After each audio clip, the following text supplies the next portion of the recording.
做合影拍照，谢谢。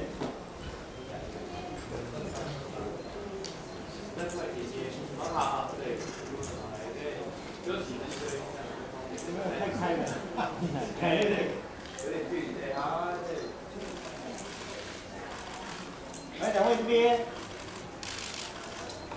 来，两位这边。来，两位再看一下这边。讲座位在哪？对对对，开心点，不要，对对 ，OK 好，来，看前面这里。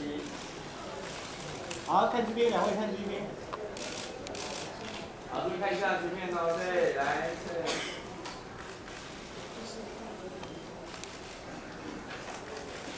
来这边看一下啊，再一个，对。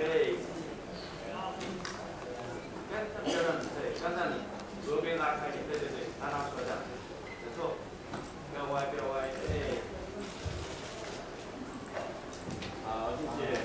我们恭喜广播剧奖周日广播剧的2位制作导播李杰和陈谦2位小姐。对，那我们跟大家分享一下一支广播剧啊，对很多观众朋友来讲，他们是觉得很新鲜的哦，完全都用声音去呈现很多精彩的剧情。那我们分享一下我们这次的得奖感言好吗？是。说我们整个这个广播剧的制作的过程吗？可以跟我们分享甘苦谈啊，还有就是我们这一次希望能跟大家分享的很多制作广播的一些理念。其实就是广播剧，好的广播剧就是一定要有好的剧本、好的演员，还有好的音效师。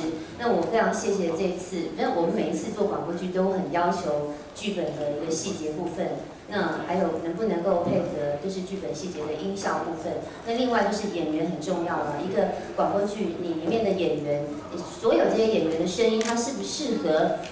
你这出剧，就说每一个角色你的声音适不适合，这是很重要的一个东西啦，这是一个广播剧最基本要完成的东西。那我们这一次跟其他的竞争对手，其实这一次其实算是蛮激烈的，因为我们有很多也很优秀的广播剧，那你们能从中间脱颖而出，应该是很有成就感，可以跟大家分享心情。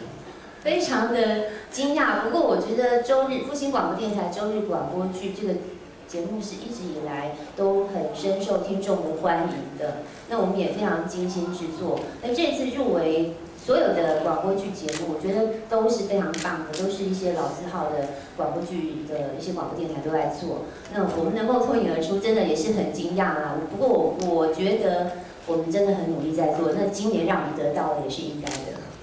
恭喜恭喜！对，那恭喜2支的导播，我们也恭喜复兴广播电台，谢谢你们，恭喜得奖，谢谢。